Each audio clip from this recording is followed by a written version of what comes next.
Olá pessoal, como vai? Tudo bem? É um prazer enorme estar aqui participando do Conemulti, né, o primeiro Conemulti, um congresso multidisciplinar aí na área de urgência e emergência. Meu nome é Ricardo Mendes, sou enfermeiro, sou professor, sou consultor e empreendedor. Acredito que todos já devam ter visto aí um pouquinho do meu trabalho aí no mini currículo, ok? Então eu vou trazer para vocês aqui hoje, né, um pouquinho sobre a segurança do paciente no atendimento pré-hospitalar móvel, ok?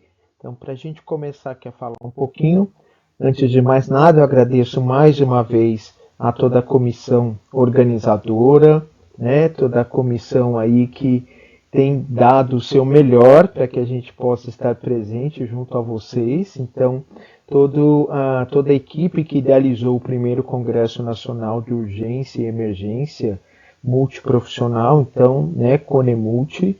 Então, meu muito obrigado, agradeço bastante. E vamos começar a falar então um pouquinho sobre segurança do paciente no pré-hospitalar, que é o nosso foco de hoje, ok? Antes de começar, pessoal, eu queria trazer alguns questionamentos. Então, eu queria fazer algumas pequenas provocações, tá? Até para a gente refletir a nossa prática do dia a dia. Então, algumas dessas perguntas seriam: primeiro, será que errar realmente é humano, né? A gente ouve muito o ditado que diz errar é humano, né? Será que errar realmente é humano, né? O paciente, será que ele é colocado sob risco no meu ambiente de trabalho? E aqui eu falo especificamente dos serviços de atendimento pré-hospitalar móvel, terrestre, aéreo, aquaviário ou fluvial, rodoviário, né? Então, nós temos hoje diversos segmentos dentro do pré-hospitalar, né, do APH, o atendimento pré-hospitalar móvel. Será que o paciente é colocado sob risco dentro desse ambiente? Será que as nossas ambulâncias, ou como nós chamamos no meio, viaturas, né? Então, será que as nossas viaturas são realmente seguras? Né? Será que é possível causar dano ao paciente durante os cuidados que nós proporcionamos? Né? Isso é importante. Será que eu atuo enquanto profissional no ambiente seguro? E será que eu conheço os riscos que podem ocorrer dentro do sistema de atendimento pré-hospitalar móvel? Então, será que eu conheço todos os riscos? Então, aqui são apenas cinco, né, questionamentos, a gente poderia fazer inúmeros outros, mas aqui são cinco questionamentos para falar um pouquinho sobre essa questão de segurança, né? E quando a gente fala em APH, e aí eu acredito que muitos de vocês que estão nos assistindo agora podem já conhecer o conceito de APH, mas para quem não conhece, eu vou resgatar de forma muito rápida, tá? Que o atendimento pré-hospitalar móvel, né, o APH, pela portaria 2048 do Ministério da Saúde, que foi publicada em 2003, né? Então, 2002 para 2003, a gente completou aí 20 anos agora de SAMU no Brasil, que é o nosso sistema oficial. Claro que nós temos outros modelos públicos e muitos privados, mas o nosso modelo oficial pela portaria 2048 é o modelo SAMU 92, ok? E para falar um pouquinho então desse histórico do APH, um resgate, a gente começa então com uma passagem, inclusive até bíblica, diz que o primeiro indício do pré-hospitalar móvel, isso, claro, independente de questões religiosas, nós temos a parábola do bom samaritano, né, que é uma passagem do Evangelho de Lucas que nós temos dentro dessa questão bíblica, e ela coloca exatamente uma fala que diz que então esse bom samaritano, né, vindo pelo caminho, encontrou a pessoa ferida, e é aí que ele parou, né, que ele cuidou das suas feridas com azeite e com vinho, né, que usava-se na época, e que atou-lhe todas as feridas, colocou sobre a sua cavalgadura, então colocou sobre o seu cavalo e levou para uma estalagem, né, para continuar o tratamento de forma segura. Olha que interessante, a gente tem aí já nos primeiros indícios bíblicos algo que fala sobre o cuidado, sobre o APH, que é chegar, dar o atendimento, estabilizar e transformar, né, na verdade, transferir, transportar esse paciente para um local seguro, ok? Então, esse é o primeiro indício. Mas, pela história, nós temos que, de forma publicada, vamos dizer assim, hoje, né, nós temos registros de que o conceito de ambulância, né, que vem do latim a palavra ambulare, que significa andar, deslocar, né, então transferir, né, tanto que quem é da área conhece que muitas vezes a gente usa aquele termo paciente deambulando, então paciente que está andando, mas com auxílio, né? Então, ambulância vem desse termo ambulare, do latim, e quer dizer, na verdade, transportar, ok? E esse conceito histórico ele começa a ficar forte, então mais ou menos em 1752, 1760, durante as guerras, principalmente as guerras da França. E nós observamos, dentro do histórico do APH, que muitos avanços ocorreram a partir de guerras, né? Nós vamos até falar um pouquinho disso depois. Então, as guerras elas foram de uma forma positiva, né? Um avanço para ajudar na questão da tecnologia da época, né? Como, por exemplo, a criação das ambulâncias, a questão dos anestésicos, né? Dos opioides, a penicilina. Então, a gente tem vários pontos aí dentro da história que trazem essa questão dos avanços. Mas a primeira é essa que eu comentei com vocês, em 1752, mais ou menos, entre 1760, que foi o barão, na verdade, Dominique Larrey, né? Então, Dominique Larrey, ele era um médico de formação, né? Um capitão da guarda de Napoleão Bonaparte, e como um capitão médico, ele era responsável pelas equipes no fronte de batalha, né? E ele ficou ali pensando de que forma ele poderia transportar melhor esses feridos de guerra, porque os feridos antigamente eles eram transportados através do que a gente chamava, né, que hoje a gente chama de maca, padiola, né, mas eram os folha, né, que eram, na verdade, aquelas macas feitas com pedaços de madeira e tecido, que a gente vê muito em filmes, em seriados, e muitas vezes essa maca, o paciente era colocado sobre ela, e essa maca era amarrada a um cavalo, quando tinha, ou se não, um soldado carregando na frente e outro atrás. E o que ele percebeu é que os soldados chegavam ou com lesões cada vez mais graves nos hospitais de campanha, nos hospitais de guerra, ou ele percebeu também que essas lesões acabavam se agravando ou os pacientes acabavam morrendo durante o transporte. Então, o barão Dominique Larrey, né, como capitão médico da guarda de Napoleão, resolve então fazer um modelo de uma carroça.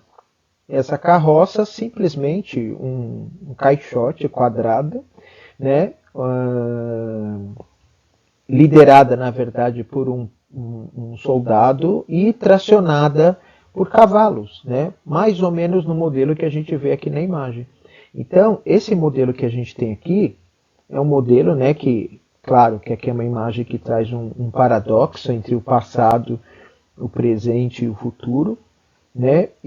Mas nós partimos desse modelo. Então, nosso primeiro modelo oficial, chamado de ambulância, né, que é o nosso APH móvel hoje, ele partiu desse modelo de carroças nas guerras. Então a gente tem aqui uma imagem, né, que traz essa questão das guerras, das carroças, e aqui ao lado a gente pode imaginar que seria o futuro.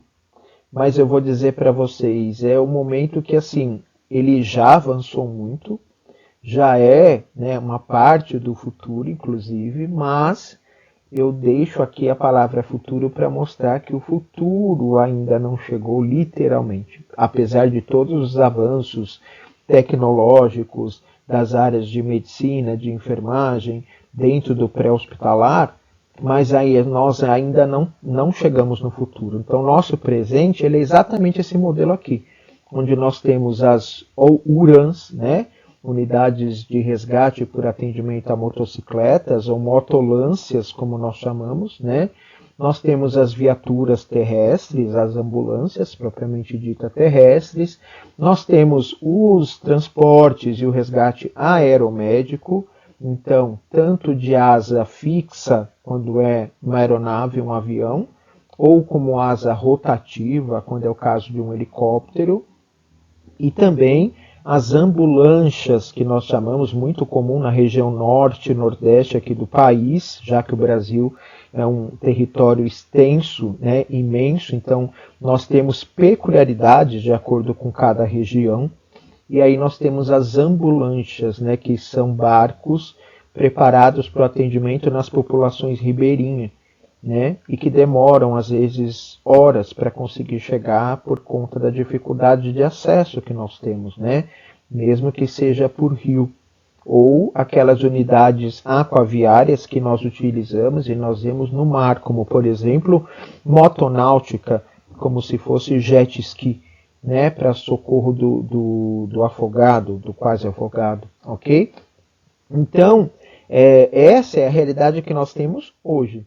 Em relação ao futuro, eu vejo que nós ainda temos algum pouquinho para caminhar até realmente o que seria o futuro, mas tem coisas boas já vindo por aí e eu vou trazer para você, ok? Espero que até aqui esteja tudo bem. Então, falamos aí rapidamente, né, um pouquinho só do que é a APH, senão a gente ficaria aqui horas e horas falando, né?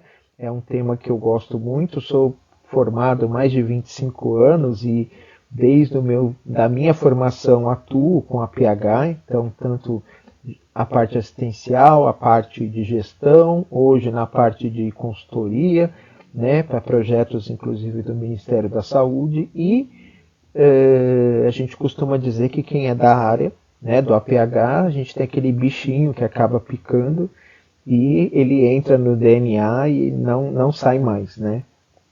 Então vamos dar continuidade aqui. Aí eu vou perguntar também para vocês, né, uma outra provocação, para vocês pensarem um pouquinho. Será que realmente nós evoluímos, né? Será que toda essa evolução, quando a gente sai lá daquele modelo da carroça, né, para o modelo das viaturas, das motolâncias, né, das ambulâncias, né? Então, será que nós realmente evoluímos? O que eu posso dizer para vocês? Que dentro do APH móvel, nós evoluímos de uma forma até muito satisfatória em relação aos outros serviços de APH do mundo, conhecidos muitos como EMS, né? Emergency Medical Service, né? E esse Emergency Medical Service, os EMS, né? Nós já acompanhamos muito bem, mas no quesito técnico. Então eu costumo dizer que o nosso APH ele foi evoluindo para o modelo tecnicista. Aí, professor, o que seria isso, né? Um modelo mais tecnicista. Na verdade, nós ficamos muito bons em técnicas, né? Então, por exemplo, hoje, todos os profissionais que atuam, por exemplo, vamos pegar como modelo SAMU, né?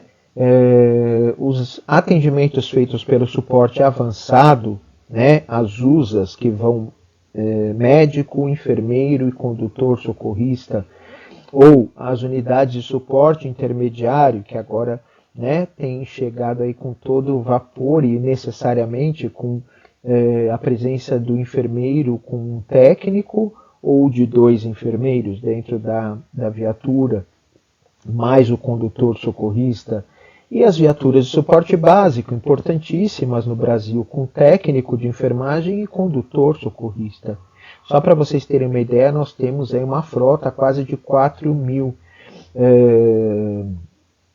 veículos terrestres, ok? E pensando nessa frota no Brasil, dá a impressão assim, que é pouco e a gente tenta atender tudo que é possível, né? Hoje o SAMU ele já tem uma abrangência nacional, né, de praticamente 86%. Então 86% do Brasil já é coberto por serviços do SAMU.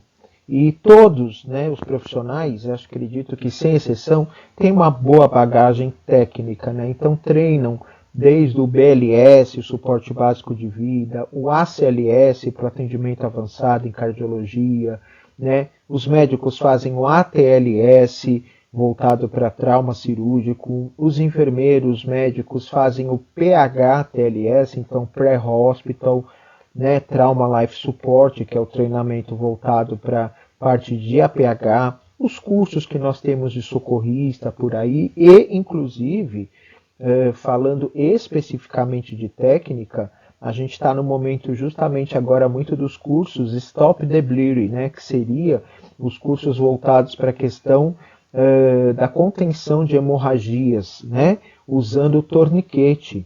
Mas não é mais aquele torniquete, né, que a gente usava no passado, né? Não, são torniquetes muito mais modernos, muito mais dinâmicos, foram bem estruturados pelas empresas. Então, hoje, o APH teve esse avanço, mas um avanço voltado muito em relação à técnica, porque quando a gente questiona sobre a questão da segurança do paciente, e lembrando, eu sempre trago essa fala que todos nós somos pacientes, né? Porque claro que não queremos, mas um dia se precisarmos e a gente chamar qualquer serviço de APH, seja público, seja privado, nós vamos se transformar em pacientes. Então nós não gostaríamos que errassem a medicação conosco, nós não gostaríamos que trocassem os prontuários, né? Nós não gostaríamos de ter uma queda da maca, e tudo isso diz respeito à segurança do paciente, ok? Então, quando a gente fala em evolução, eu vou dizer justamente isso. Será que nós evoluímos mesmo? Acredito que a gente evoluiu muito tecnicamente, mas falta a gente evoluir um pouquinho na questão de segurança, e vocês vão ver. Então, para falar um pouquinho de segurança, pessoal, eu quis trazer apenas também alguns conceitos. É claro que tem uma história longa, mas dentro da linha do tempo, trazer apenas alguns conceitos para vocês acompanharem o raciocínio, ok? Então, quando a gente fala em segurança, eu não estou dizendo que segurança do paciente é uma questão de 2023, 2024, né, ou 2013, quando foi lançado o Programa Nacional de Segurança do Paciente no Brasil, ou outros países que já falam em segurança, discutem segurança há anos, bem há anos atrás. Eu estou dizendo, na verdade, que o conceito de segurança, vocês viram da referência bíblica que eu trouxe no começo da apresentação, e aqui vou trazer então o começo da história, né? Então Hipócrates, né? Quem foi Hipócrates? O pai da medicina, né? Então filósofo grego, né? Que é considerado como o pai da medicina. Ele já falava mais ou menos em 470 a.C., ele já falava uma frase que chamava primum non nocere, né? Então primum non nocere, que traduzindo quer dizer o quê? Primeiramente, não cause danos. Então vejam, em 470 a.C., Hipócrates já falava, né, primum non nocere, ou seja, primeiramente não cause danos ao paciente. E aí dentro da linha do tempo a gente vai tendo vários fatos, né, marcantes, mas eu trouxe aqui os principais, né? Nós tivemos aqui mais ou menos em 1830, nós temos aí os estudos do Semmelweis, né, os profissionais de saúde com certeza tiveram esse conceito na nossa formação, que o Semmelweis é o médico húngaro que fez aquele estudo com a lavagem das mãos no atendimento às puérperas, né? Por quê? Porque ele percebeu, ele como líder médico de um dos hospitais filantrópicos da época, no qual trabalhavam apenas médicos e irmãs, né, irmãs de caridade, né, que seriam, por exemplo, as freiras, vamos chamar assim, né, as irmãs de caridade, porque nós não tínhamos ainda o conceito da enfermagem moderna, que veio um pouco mais à frente. Então, ele percebeu que nas enfermarias onde essas gestantes chegavam para dar à luz e eram atendidas pelos residentes, muitas vezes, ou pelos médicos mais recentes, as pacientes desenvolviam uma febre puerperal muito grande e muitas morriam. E ele percebeu que nas enfermarias onde era o parto feito de forma natural, expulsivo natural, né, o corpo acaba expelindo de forma natural, espontânea, né, e que eram atendidos pelas irmãs de caridade que se preocupavam muito com essa questão de lavar as mãos, manter o material tudo branco, limpo, higienizado, as mortes eram praticamente zero. Então ele faz esse estudo comparando e percebendo a importância da lavagem das mãos. E não precisamos ir muito longe para lembrar que nós tivemos isso aqui a partir de 2020 no mundo, com a questão da pandemia da Covid-19, a importância da higienização das mãos. Isso não só para profissionais de saúde, né, para todos os cidadãos. Então, isso foi trazido à tona. Acredito que alguns ainda mantiveram e mantêm o hábito, outros completamente perderam o hábito, e isso é preocupante, né? Então é uma questão de tomar o cuidado aí com a higiene das mãos. Então vejam, isso está na linha do tempo, não é uma coisa discutida agora, né? Dominique Larry, como eu já falei para vocês, né? Então foi o profissional que trouxe essa questão do primeiro conceito da ambulância como capitão médico da guarda de Napoleão. Então ele é considerado o pai, né, da cirurgia, né, do trauma, e também o idealizador do conceito de ambulância, né, uma carroça tracionada por animais, ok? Não podemos deixar de falar de Florence Nightingale, claro, né, que a Florence trouxe um conceito muito importante para a história. Aliás, um só, não, né, vários. Então, um deles, a criação, na verdade, da enfermagem moderna. Então, para nós que somos profissionais enfermeiros, então, esse conceito da enfermagem moderna. A Florence, por ser uma lady, né, então quem conhece bem a história dela sabe que ela era uma lady inglesa, e que ela abdicou de todo o dinheiro, todos os cargos possíveis, os títulos, né, sua riqueza toda, para juntar um grupo de damas também, de ladies na época, e ir para a Guerra da Crimeia. Então, 1854, mais ou menos, de 45 a 54, período de Guerra da Crimeia, a Florence que esteve à frente com esse grupo de ladies. Por que eu falo ladies? Porque assim elas eram chamadas na época, porque elas eram damas da sociedade, e por ser damas da sociedade, elas tinham um diferencial em relação às outras mulheres da época. Elas tiveram acesso ao estudo. Então, assim como Florence Nightingale e todas as damas, as ladies que acompanharam, elas sabiam ler, escrever, elas sabiam matemática, elas conheciam das ciências, então, né, ciências como biologia, né, a questão de geografia, história. Então, elas eram letradas para isso, diferente de muitas mulheres da época que não tiveram esse acesso. Então, isso facilitou muito a Florence poder colocar em prática questões que até hoje nós utilizamos. Uma delas é o conceito de hospital. Né, o próprio conceito de hospital que nós temos hoje, divididos por departamentos, dividido por leitos, né? Então, isso quem trouxe foi a Florence, separando, por exemplo, os doentes feridos da guerra de um lado, né, os que estavam contaminados, daqueles que não estavam contaminados, adultos num determinado local, crianças feridas na guerra num outro determinado determinado local. Então, esse conceito é o modelo que a gente tem hoje hospitalar, né? Então, dividido por clínicas, seja clínica médica, cirúrgica, pediatria, obstetrícia, né? Então, esse conceito foi trazido pela Florence, assim como o conceito também de estatística. Como eu disse, como a Florence sabia ler, escrever, matemática, então ela começou a fazer cálculos e ela começou a trazer os dados referente, né, aos atendimentos. E é o primeiro conceito que a gente tem, inclusive, na história de epidemiologia. Isso também foi trazido através da Florence. Então, assim, a participação dela na Guerra da Crimeia foi muito importante.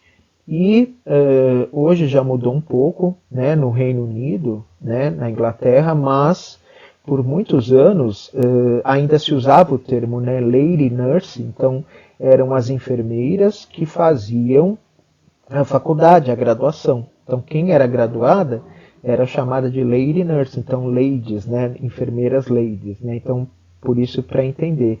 E as que não faziam faculdade acabavam tendo o termo de enfermeiras práticas, que, por exemplo, seria o nosso técnico, o nosso auxiliar aqui no Brasil. Ok? Então, só quis trazer um pouquinho para vocês desse primeiro conceito, né? Ele continua, então, ele continua com alguns avanços importantes. Então, mais um avanço já numa época um pouquinho mais, vamos chamar, recente, né?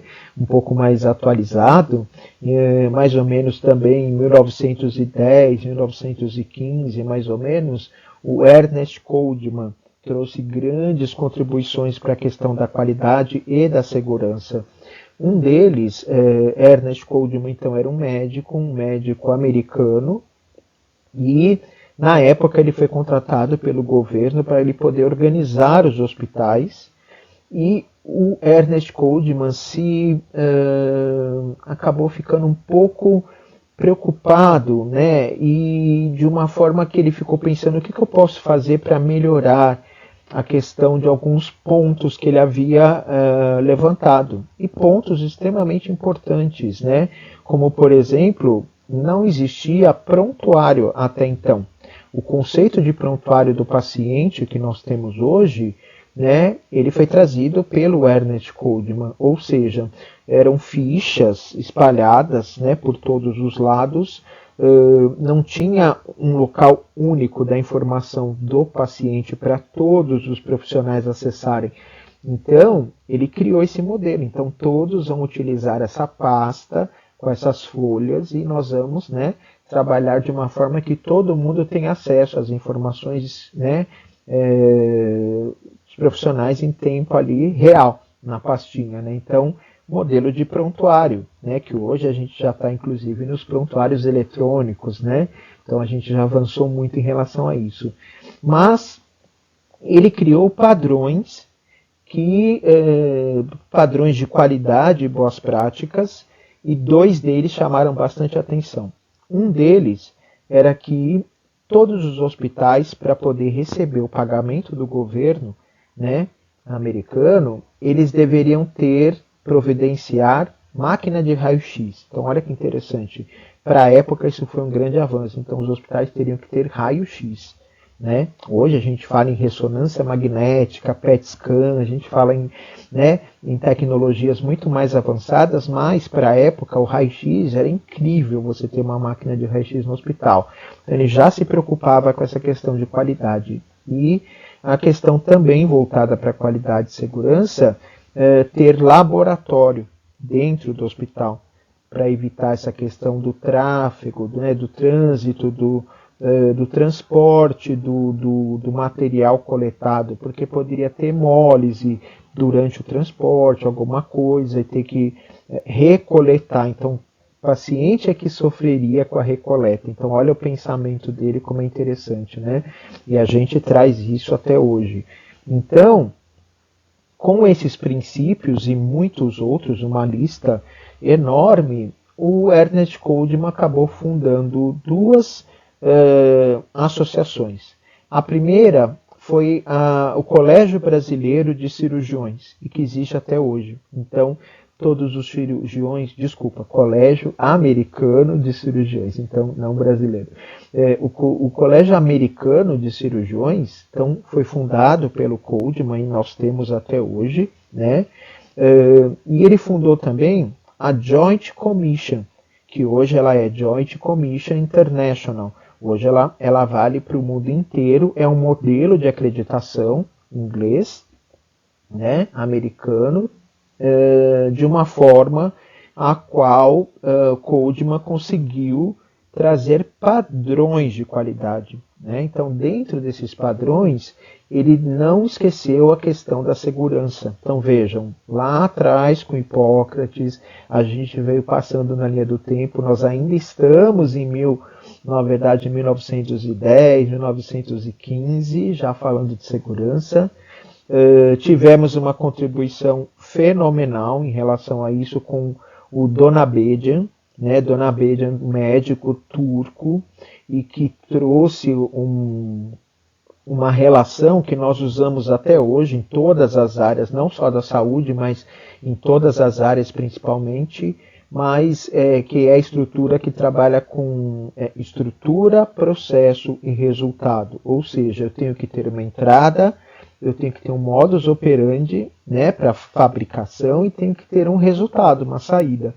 Então, se vocês me questionarem e falarem onde a gente usa, por exemplo, estrutura, processo e resultado no APH móvel, eu vou dizer em tudo, né? Então, um exemplo claro são os protocolos. Então, quando a gente tem protocolos, ou que a gente tem, por exemplo, POP, né, procedimento operacional padrão, ele nada mais é do que estrutura, processo e resultado. E aí, ele serve para nós como uma receita de bolo. Então, muitas vezes as pessoas reclamam da questão de, mas eu tenho que seguir protocolo, isso é chato. Mas lembrar que os protocolos, eles minimizam erros, né? Se aquele protocolo, porque o protocolo ele pode ser revalidado, ele pode ser reescrito. Então, é diferente se eu faço da minha cabeça. Vou pegar um exemplo bem prático para vocês entenderem. Protocolo seria que nem uma receita de bolo. Então eu vou pegar e eu vou fazer um bolo com receita, seguindo passo a passo. Então a chance desse bolo sair muito gostoso e bem, né, apetitoso, interessante, é muito alto, né? Agora, se eu for fazer o mesmo bolo sem a receita e eu não conheço, qual a chance desse bolo sair muito ruim, péssimo, né? É muito alta também, né? Então, por exemplo, se a receita diz para eu colocar 4 ovos, aí eu falo, não, 4 é pouco, acho que eu vou colocar 12, né? Eu posso estragar a receita. Ou, se ela fala para pôr uma colher de açúcar, eu falo, não, eu vou pôr a colher de açúcar, mas eu vou pôr uma pitadinha de sal. Pode estragar o bolo, né? Então, é a mesma coisa. Então, quando a gente fala, por exemplo, de estrutura, processo e resultado na área do APH, ou na área da saúde, mas especificamente no APH, a gente está falando da checagem das mochilas, a gente está falando da checagem da viatura, a gente está falando dos POPs, dos protocolos operacionais que nós temos dentro dos serviços. Então, se eu tenho, por exemplo, um protocolo para higienização das mãos, então eu tenho uma estrutura, né? Então eu tenho lá, por exemplo, uma pia, uma torneira, um sabão líquido, um papel toalha, uma toalha, né? Um álcool gel, depende da situação. E o processo seria o POP, o passo a passo. Então, abra a torneira, né? A gente tem aqueles bem passo a passo mesmo como receita. Então, primeiro, abre a torneira, pegue o sabão, esfregue dessa forma, assim, assim, né? Então, a gente tem todo o passo a passo. Depois a gente fechar a torneira, né, com às vezes o cotovelo, o pedal, ou se eu não tiver como eu fechar a torneira e depois higienizar, secar minhas mãos. Isso é estrutura, processo e resultado. Então, estrutura, processo, né? E qual seria o resultado? Mãos limpas, lavadas, diminuindo o foco de transmissão, né? Principalmente infecção cruzada. Então, o Donabedian trouxe essa importante contribuição para a área da segurança. Aí nós já chegamos numa era um pouco mais atual, vamos falar assim, que é com Deming. Deming, ele é considerado o grande guru, o pai da qualidade. Quando nós falamos em Deming, e Deming não era médico, né? Muitas pessoas acham que Deming era um profissional médico ou da área da saúde. Não, Deming, na verdade, ele tinha duas formações, uma formação como engenheiro e uma formação como físico, né?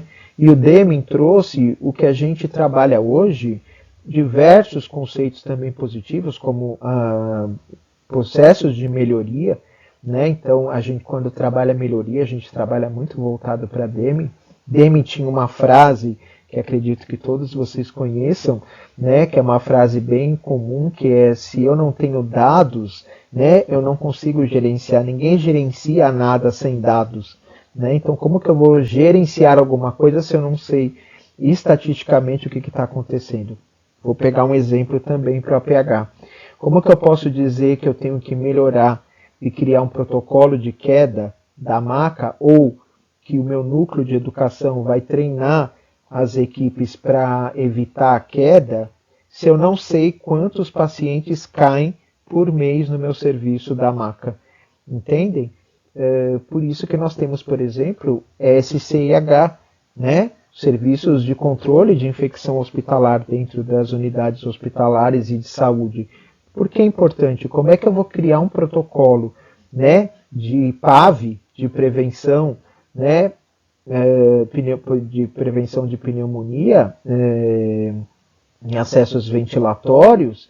Como é que eu vou dizer que eu preciso de um protocolo, um bundle de PAV, se eu não sei qual o número de pacientes que eu tenho de PAV por dia, por mês, por ano dentro da minha UTI? Então, não sei se vocês conseguem compreender isso. Então, o Deming, ele trouxe muito isso dos dados, isso é importante, ele trouxe muito da ciência da melhoria, que nós utilizamos inclusive muito disso hoje.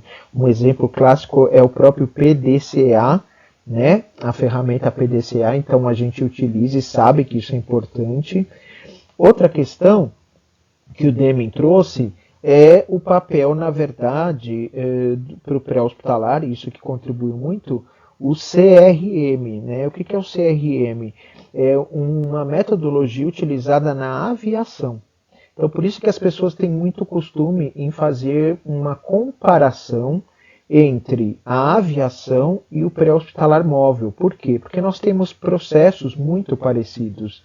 Um deles, por exemplo, é que o piloto, o copiloto e a equipe e a tripulação não podem decolar se todo o checklist não tiver com ok. Eu não posso decolar com o checklist faltando algo. Nós também deveríamos ter esse mesmo conceito, né? Para nós, no APH, muitas vezes, a gente fala assim, não, mas é só um atendimento rápido, na volta eu pego esse material, eu pego esse medicamento que está faltando na mochila. Não, nós não poderíamos, nós teríamos que seguir exatamente como a aviação.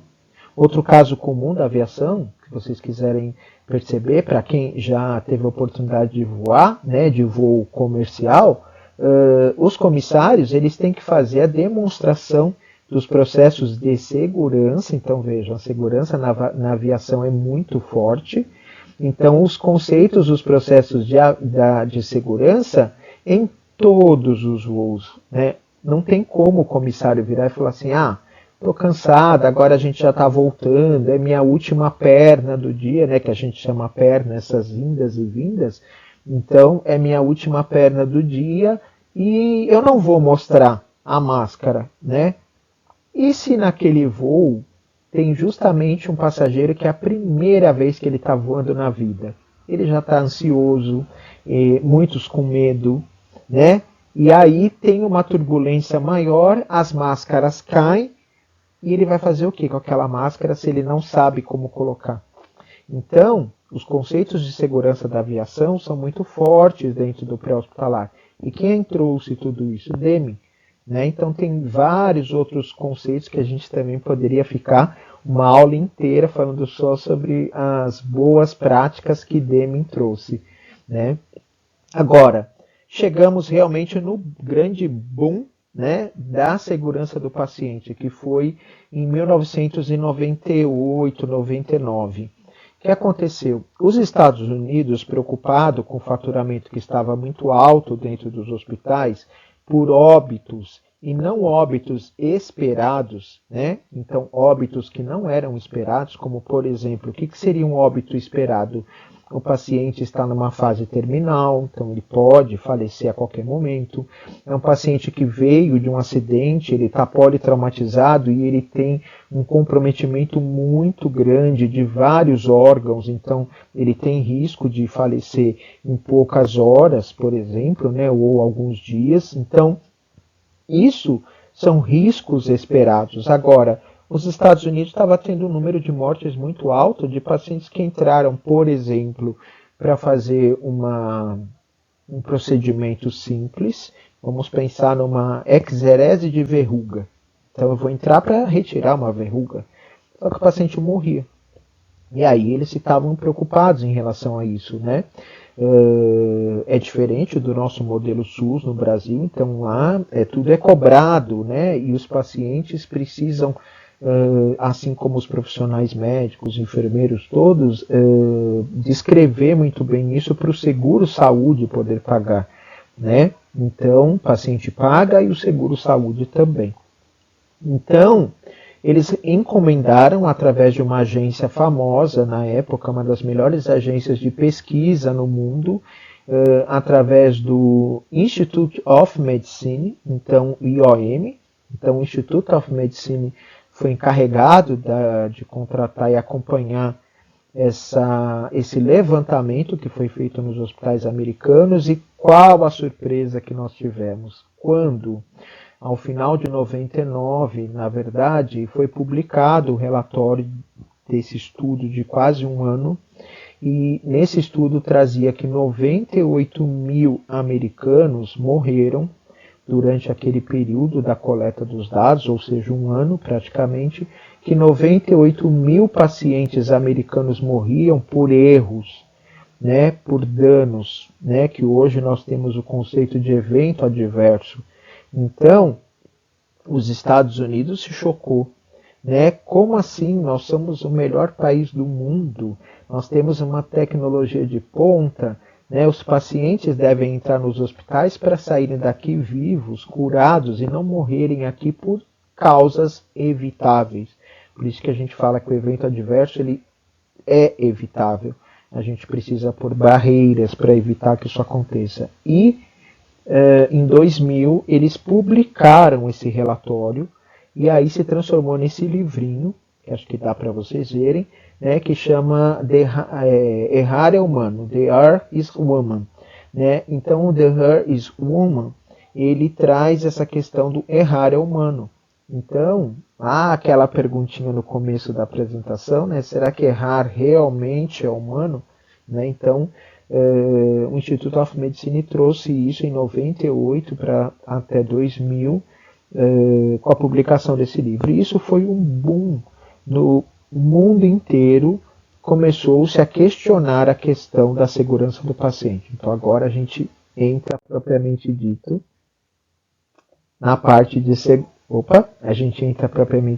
na parte de segurança do paciente, ok?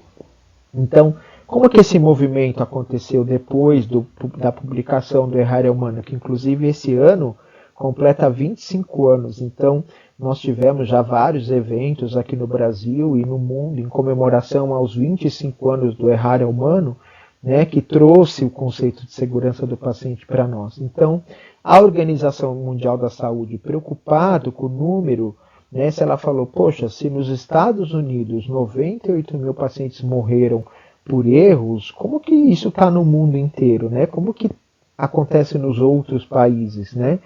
E aí a própria Organização Mundial da Saúde assumiu essa questão de trabalhar os processos de segurança e na 55ª Assembleia, que foi no ano de 2002, foi criado a Era da Segurança. Então começou-se a discutir mais a questão da segurança do paciente dentro dos serviços de saúde, isso em qualquer âmbito, intra-hospitalar, nos pacientes em assistência domiciliar, né?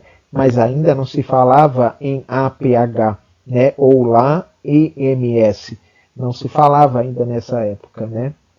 E isso foi evoluindo, claro, com o tempo, estudos, protocolos, né? E na 57ª Assembleia, já no ano de 2004, aí sim, foi criado, então, a Aliança Mundial para a Segurança do Paciente, ou seja, nós precisamos ter um órgão aqui dentro da Organização Mundial da Saúde que trabalhe com a segurança e dissemine boas práticas para o mundo inteiro. Então, foi a partir de 2004 que a Aliança Mundial, né, foi criada. E para fomentar essa criação, a Organização Mundial da Saúde se juntou com a Joint Commission, que já era Joint Commission International, que já tinha padrões de qualidade e segurança, e criaram as 6 metas internacionais no ano de 2006, que vocês já conhecem, né? Depois eu vou trazer aqui para vocês relembrarem. Então, as 6 metas internacionais, elas foram criadas em 2006. Ricardo, e o APH? Ainda não estava contemplado dentro dessa questão. E no Brasil? No Brasil, então, nós tivemos inicialmente a formação, a fundação da REBRAENSP, a Rede Brasileira de Enfermagem e Segurança do Paciente, a qual eu faço parte desse grupo, né, no ano de 2008. Então, eu venho estudando a segurança do paciente no APH desde 2010, mais ou menos. Não façam as contas, tá bom? Então, aqui no Brasil, a Rede Brasileira de Enfermagem e Segurança do Paciente foi um grande avanço, importantíssimo para a questão da segurança. E em 2010 foram criados 10 passos para a segurança do paciente, né, pelo COREN São Paulo, Conselho Regional de Enfermagem de São Paulo. Foi uma cartilha simples, criada em parceria com a REBRAENSP, e que inicialmente era para se usar nos hospitais, né, nos serviços de São Paulo. Só que essa cartilha acabou viralizando, hoje a gente pode falar assim, né? Ela não flopou, né? Ela acabou viralizando, e Brasil inteiro e fora do Brasil acabaram utilizando essa cartilha, 10 passos para a segurança do paciente. Né? Então ela foi um marco também dentro da história, ok? E aí, dentro da nossa legislação brasileira, então vejam, a gente começou a falar de Hipócrates em 470 a.C. Nós chegamos na primeira legislação brasileira em 2013, ou seja, fez 10 anos no ano passado, né? Esse ano comemorando agora 11 anos, né, da publicação da portaria 529. Essa portaria 529, ela implementa o Programa Nacional de Segurança do Paciente no Brasil como um programa obrigatório para as instituições de saúde. E foi criado também a RDC número 36, que delimita toda a questão da criação dos núcleos de segurança do paciente e traz todas as recomendações de notificação de eventos adversos. Claro que a gente usa de conceitos, né, que vêm da Organização Mundial da Saúde, então conceitos que são universal, mas nós temos a nossa própria legislação, assim como todos os outros países. Aqui do lado eu tenho as 6 metas, que todos conhecem, né? E aí eu digo para vocês, por que a RDC está em vermelho, né? A RDC 36, porque foi uma grande frustração do meu lado e do lado do pessoal que atua com a PH Móvel. Por quê? Nós, enquanto REBRAENSP, nós somos chamados para poder ajudar na criação da SRDC, né? Então, vários estudos, né, horas e horas de levantamento de material, criamos um documento e esse documento foi encaminhado para a Anvisa para poder publicação da RDC 36. E qual a nossa frustração? Quando ela foi publicada no dia 25 de julho de 2013, né, nós vimos que dentro da RDC só saiu a questão dos hospitais e clínicas. Então, o APH móvel ficou fora, assistência domiciliar, o home care, ficou fora. Consultórios que tinham pequenos procedimentos cirúrgicos ficaram fora, as clínicas odontológicas ficaram fora, e hoje é só a gente abrir aí a mídia e ver que muitos pacientes fazem choque, né? Então acabam fazendo um choque por conta de uma anestesia para arrancar, na verdade, a extração de um dente, e ele acaba fazendo um choque e acaba entrando em coma, muitos acabam falindo dentro da questão do próprio consultório, ok? Então isso é bastante importante a gente discutir, né? Que a RDC, ela está em prática hoje, ela está ativa, mas o APH e outros serviços não foram contemplados. Mas não tem problema, a gente já vai falar. Em 2017, a gente tem a criação da Sobrasp, da qual eu faço parte também, que é a Sociedade Brasileira de Qualidade, né, para a qualidade e segurança do paciente. Então, a Sobrasp também vem como um intuito de um conteúdo maravilhoso, vocês devem ter acesso ao site, é tudo gratuito, uma instituição sem fins lucrativos, assim como a Rebraensp, e a Sobrasp está vinculada, né, com a questão do programa Proqualis, do Ministério da Saúde, com a Fiocruz, então tem muito material bom e gratuito para quem quer começar a conhecer, tá bom? Um pouco mais esse conceito de segurança. E, então, a colaboração, como eu falei, então o Brasil hoje ele tem 2 sociedades que trabalham a colaboração de segurança do paciente, a Rede Brasileira de Segurança, e ela está vinculada com a Rede Internacional.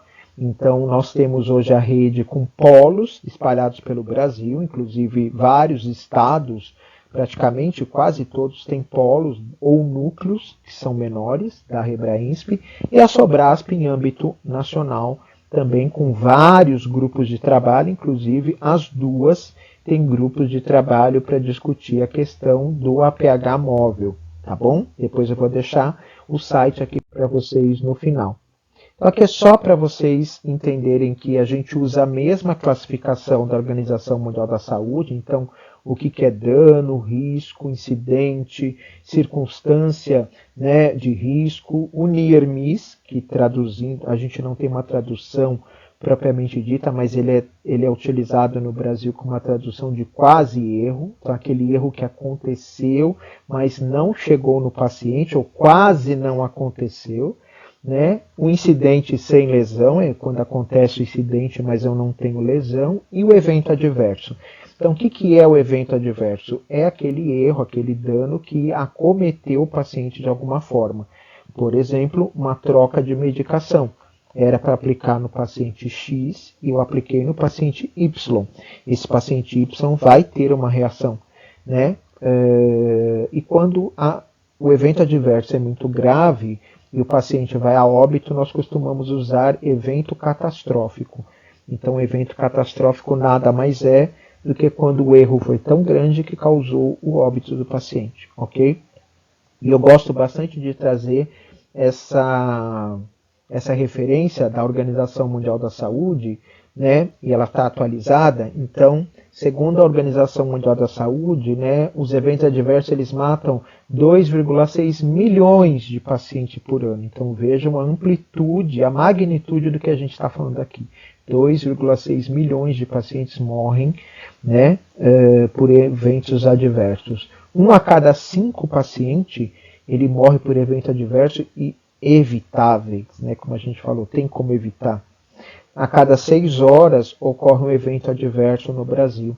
E um serviço de saúde, ele tem um gasto quando esse paciente não vai a óbito e vai, por exemplo, para uma cirurgia. Então, por exemplo, caiu da maca, fez uma fratura de fêmur, vai para o centro cirúrgico, do centro cirúrgico vai colocar, né, placas, pinos, né, um fixador externo, vai para a UTI, antibiótico, todas as medicações, tudo isso tem um custo. Então, o evento adverso, ele custa caro, não só o custo para o paciente, no sentido emocional, psicológico, né, como, por exemplo, essas mídias que a gente abre e vê, o paciente entrou para operar a perna esquerda e amputaram a perna direita. E aí? Como que esse paciente vai viver a partir de agora, né? Como que ele contribui com a sociedade? né? Ele passa a ser um inválido muitas vezes e acaba, né, tendo que se aposentar por invalidez e a vida dele acaba ali, fora o lado psicológico, com certeza. Mas olha quanto que se gasta no Brasil.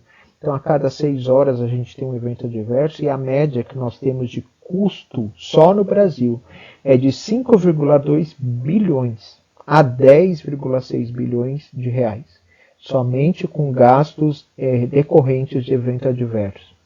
Os erros mais prejudiciais que nós temos estão relacionados com diagnósticos errados, prescrição e uso de medicamentos, queda, procedimento cirúrgico. Então, quem já não viu ou ouviu, né, a bendita história de que esqueceram a gaze, a atadura dentro do paciente, esqueceram a pinça dentro do paciente, né? Ou entrou para operar o braço direito e operou o braço esquerdo por erro de lateralidade, né? Então, tudo isso custa caro. E o custo com erros de medicação, só medicação, eles custam no mundo, né, 42 bilhões de dólares por ano. Então não é só o Brasil. Fiquem tranquilos, tá, pessoal? É claro que a gente precisa avançar bastante na questão da segurança, mas o mundo erra porque o mundo é feito de pessoas. E as pessoas erram, né? Nós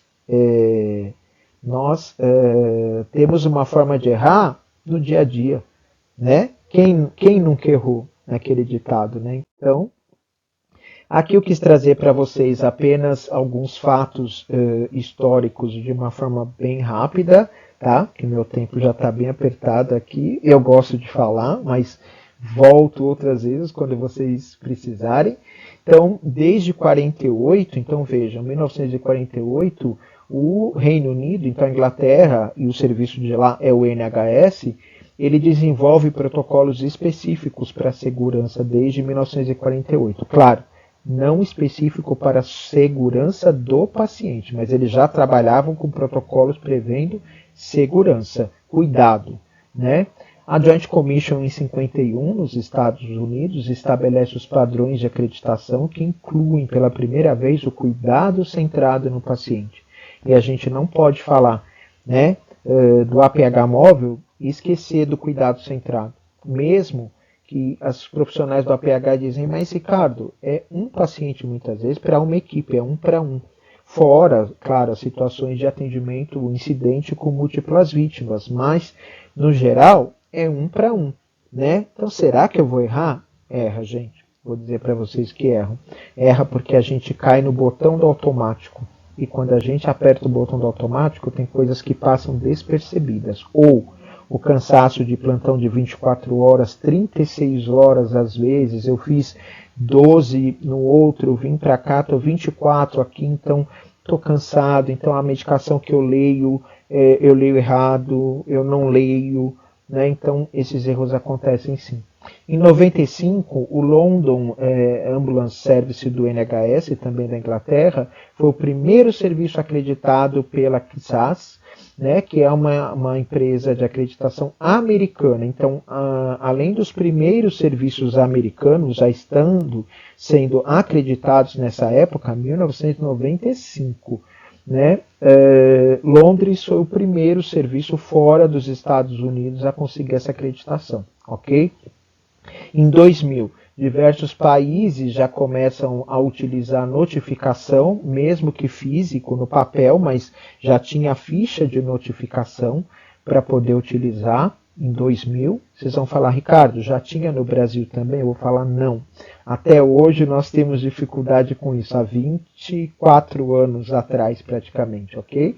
Em 2004, os Estados Unidos elabora protocolos avançados e treina toda a sua equipe com foco já na segurança. Então vejam, no mesmo ano que teve a criação da Assembleia, né, da Aliança pela Segurança do Paciente, pela Assembleia da Organização Mundial da Saúde, os Estados Unidos, eles já começaram a se antecipar. Então vejam, há 20 anos atrás.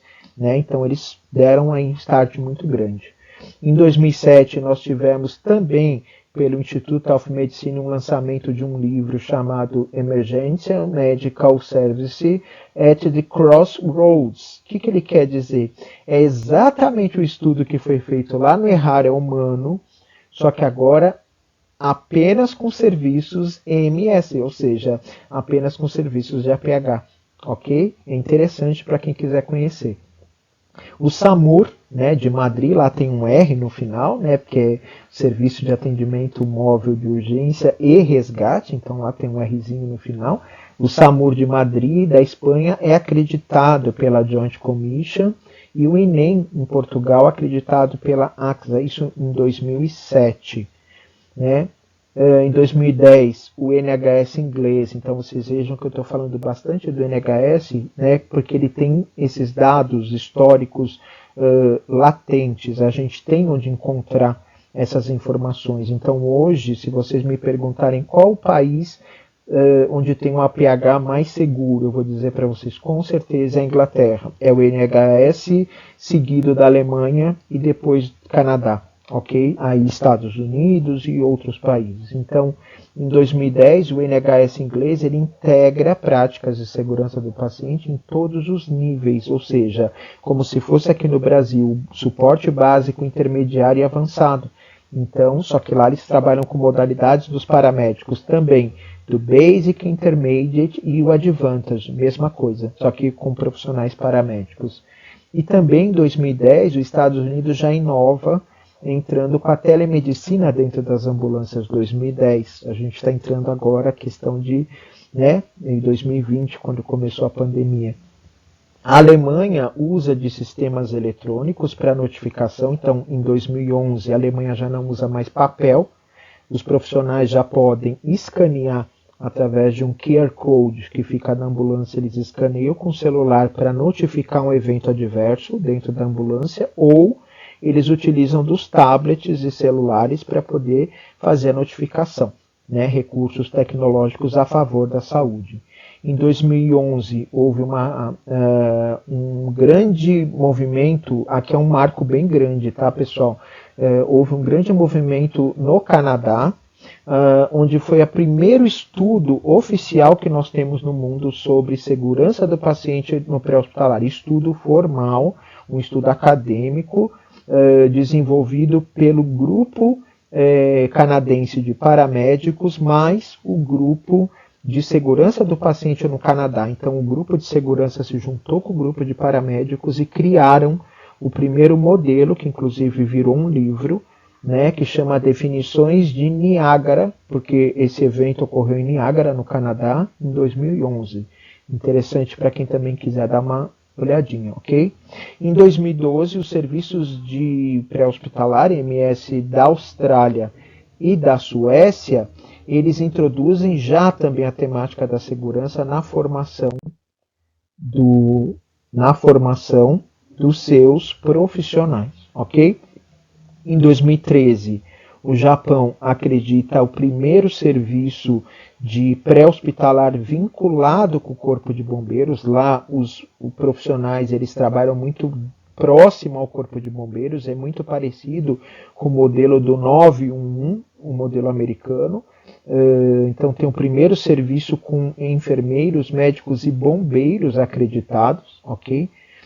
Em 2019, a gente já está na 72ª, né, Assembleia Mundial da Organização Mundial da Saúde, e ela lança nessa Assembleia no 2019 o Dia Mundial da Segurança do Paciente, que é comemorado em todo 17 de setembro.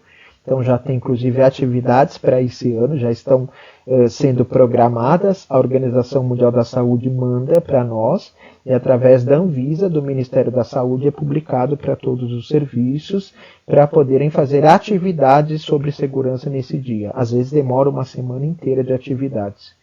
Em 2020, óbvio, né, a gente teve a pandemia da Covid, que pegou o mundo inteiro, e foi um grande desafio para o pré-hospitalar móvel, porque tiveram que se criar, reinventar novos padrões de segurança, principalmente aqui, a segurança do paciente, mas principalmente a segurança das equipes, a segurança dos profissionais por conta da contaminação. Então toda aquela questão de paramentação, higienização da viatura, não posso entrar com a mesma bota que eu entrei dentro da viatura, não posso entrar na base, equipes doentes, pessoas morrendo. Então foi uma época muito difícil, porque o pré-hospitalar é sempre o primeiro a ser chamado. Então foi uma época bastante difícil.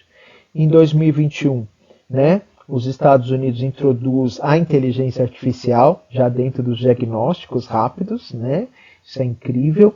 E o DCAS, que é o DCAS, né, é o serviço de APH dos Emirados Árabes, os nossos primos ricos, né, em Dubai, eles introduzem o uso de câmeras dentro das ambulâncias, das viaturas, para monitorar o evento adverso, né? Então, para checar se realmente a equipe está causando um evento ou não. Isso hoje é comum em vários outros países. Em 2022, a Suécia usa o primeiro modelo de drone. Olha que o futuro. Então a gente falou lá na frente que o futuro está chegando ainda. Então em 2022 a Suécia foi o primeiro país inovador a usar o drone para levar DEA, desfibrilador externo automático e alguns medicamentos para as áreas rurais de difícil acesso, onde a viatura terrestre não conseguiria chegar. Em 2022, no Canadá, também começa a utilizar a realidade virtual, então os óculos 3D, a questão da realidade virtual para simulação e treinamento das equipes que atendem no serviço paramédico de lá. Em 2024, esse ano, nós já temos aí o Japão no começo do ano utilizando robôs inteligentes para atendimento nas centrais e para despacho das ambulâncias. Então, né, a pessoa liga chamando ou pelo celular, o robô identifica. É claro que ele tem toda uma programação e tem também um lado da inteligência artificial e ele sabe qual viatura disparar ou qual informação dar. É a mesma coisa do ChatGPT, né? Então vejam que tecnologia a favor da saúde. Também agora em 2024 o SUSEM da Itália lança macas inteligentes. Isso foi um ganho enorme e a gente está rezando para chegar no Brasil logo.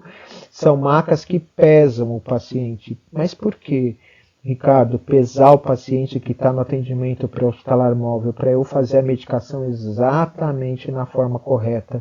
Nós estamos passando esse ano, inclusive, pelo terceiro desafio global da segurança do paciente e da Organização Mundial da Saúde, que é medicação segura. Então, principalmente criança, quando a gente fala, eu tenho que dar uma gota por quilo. E aí?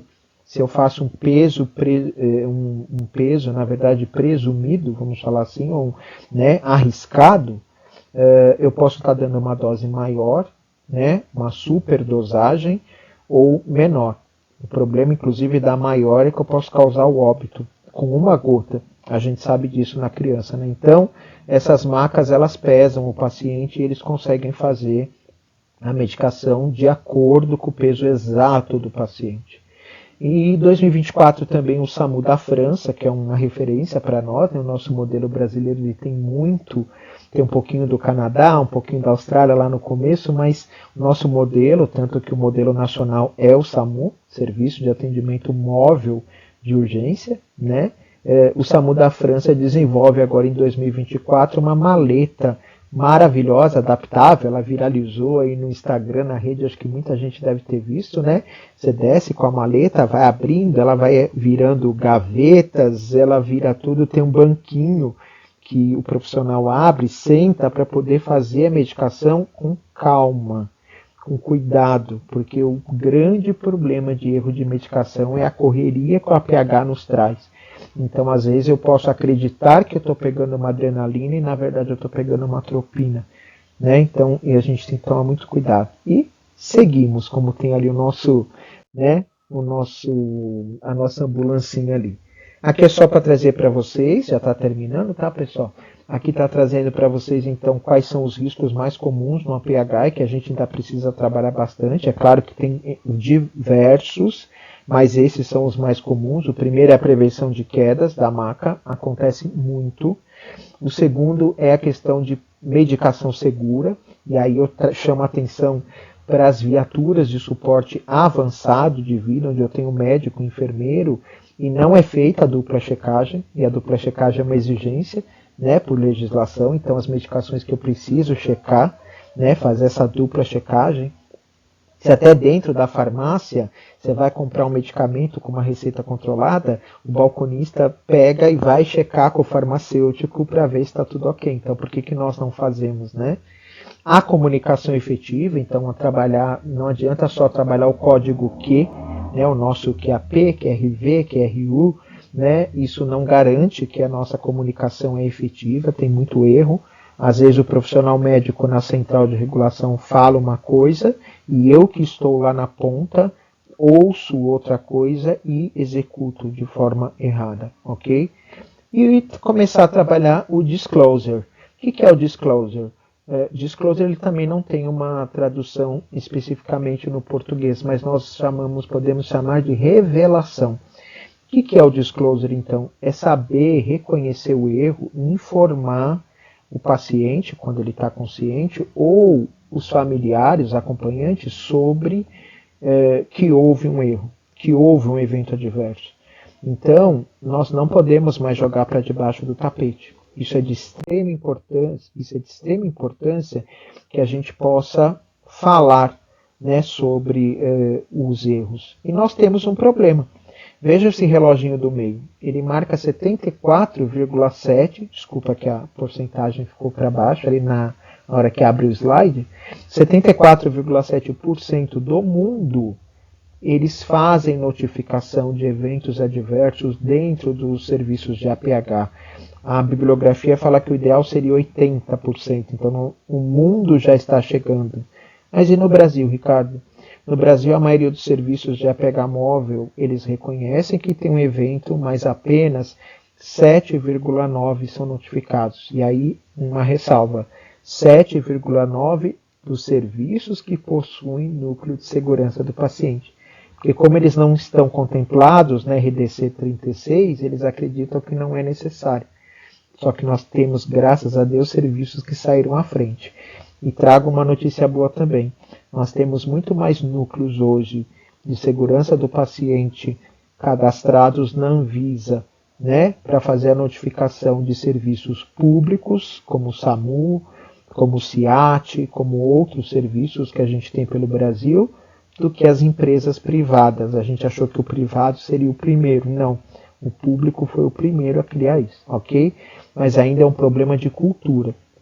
Eu sei que a imagem está tampando aqui, mas vocês vão ter acesso ao slide. Ali assim, é problema de cultura, tá? Um problema cultural. Então aqui é só para vocês terem uma ideia. Hoje, se eu for pegar apenas SAMU, eu tenho só essas unidades aqui no Brasil cadastradas corretamente, os núcleos de segurança, trabalhando e fazendo notificações, ou seja, eles representam dentro do total de serviços de saúde no Brasil 0,11%, não chega nem a 1%. Então vejam, ainda precisamos ter um trabalho longo para poder implementar os núcleos de segurança em todos os serviços, em todos os estados. E por que não implanta ou por que os profissionais não notificam? Por causa da questão de ter que trabalhar a cultura justa e a cultura não punitiva. Então, o que é a cultura não punitiva? Eu tenho que trabalhar pensando sempre que o erro teve uma causa e que essa causa pode ser inclusive do sistema e não do profissional.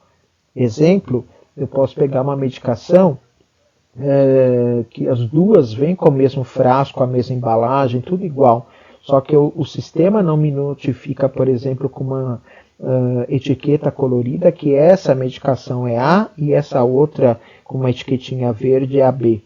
Né? Não, o sistema simplesmente compra e utiliza. Então o risco de erro é grande. Então eu tenho que trabalhar não mandando o colaborador embora, e sim avaliando o erro, mitigando o erro e tratando o erro.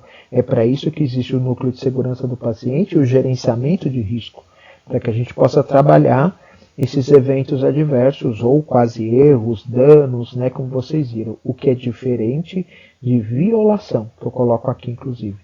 Qual a diferença aqui entre cultura punitiva e violação?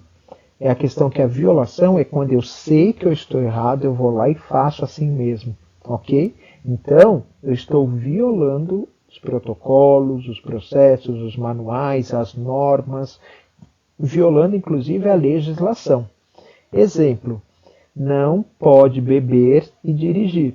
As pessoas vão, bebem e vão dirigir. Bate o carro, causa um acidente horrível. Às vezes a morte de outras pessoas. Isso é uma violação. Eu sabia que eu não poderia dirigir depois de beber. Então, sabendo que eu estava errado, eu fui lá e fiz. Ok? Então, isso é uma coisa bastante também importante.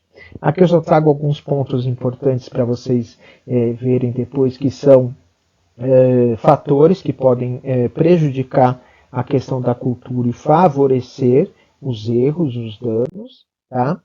E aqui dizer para vocês que qual uma das saídas? Uma das saídas importantes seria a acreditação, né? Eu sou uma das pessoas que levanto muito a bandeira da acreditação, trabalho com isso. Então, a acreditação ela responde todos esses comos aqui, né? Como aumentar a segurança, como garantir a qualidade, como diminuir o trabalho, o retrabalho, os custos, como dar credibilidade para o serviço. Então, isso é importante. E aqui eu trouxe também uma estatística para vocês. 59,6% dos serviços no mundo possui pelo menos um certificado de acreditação. Nós temos, por exemplo, a Espanha, que possui 1 mais 7, então 8 certificados. Portugal possui 1 mais 5, então 6 certificados. Então, e no Brasil, Ricardo? No Brasil nós só temos 5 serviços acreditados hoje no país. 5. Está aqui. 2 SAMUs, 2 serviços do SAMUs, um aqui no estado de São Paulo, né, em São José dos Campos, e um em Santa Catarina. Então, 2 serviços acreditados e 3 serviços privados, o que dá um montante de 0,02, né? Ou seja, né, nem 1% também, né? Nem 0,10 ainda, então é muito pouco. A gente precisa trabalhar ainda bastante para conseguir garantir a segurança. Aqui é só para mostrar para vocês também que, graças a Deus, a própria OMS começou a reconhecer o APH. Então, só no ano passado, 2023, quando nós completamos 10 anos do Programa Nacional de Segurança do Paciente, a OMS publicou um livro, uma cartilha, né, em inglês. E aqui eu trouxe uma versão dela com a capa em português, traduzido.